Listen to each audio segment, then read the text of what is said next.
Hey, what's up? I'm Alex.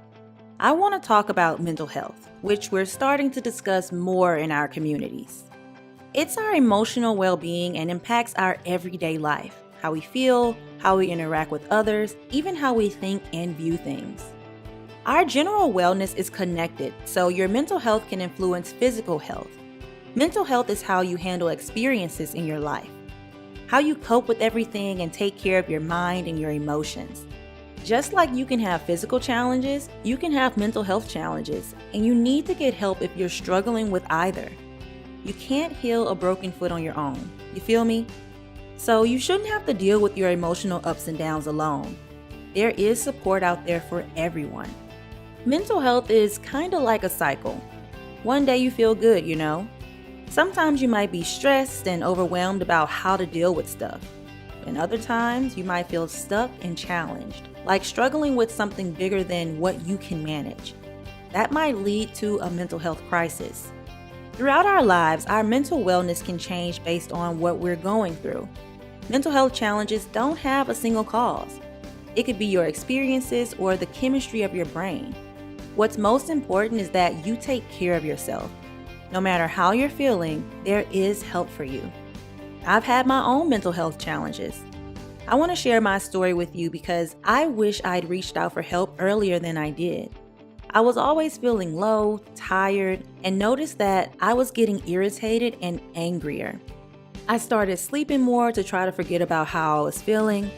I kind of knew something was wrong because I couldn't shake it. I'd been facing more stress than normal, but I come from an immigrant family.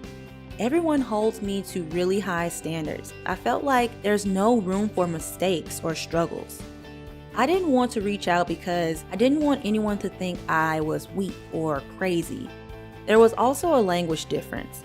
I didn't even know where to start. I wanted someone that looked or talked like me to understand. I felt so uncomfortable and lost. I finally talked to one of my friends who went through something similar.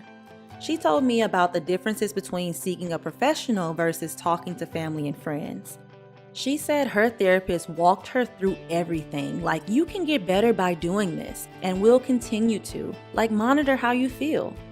I decided to go to a community center first. It made me feel less alone to find a community of people I related to, and made me feel more comfortable with going to therapy in the future if I ever have problems again.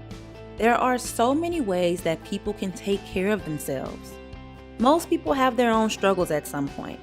You might experience physical or emotional changes or changes in your routine. You know yourself best, so pay attention when you're feeling off or different. It's okay not to be okay right now. We encourage you to talk about your feelings, even if you're facing more stress than normal and want to vent. You can learn ways to cope. You can find out how to take better care of yourself, and you can feel better both mentally and physically.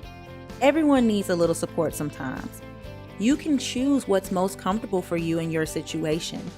Talking has a way of making people feel better, of giving us a sense of relief. And if there's something a little more serious going on, there are things you can do to feel better.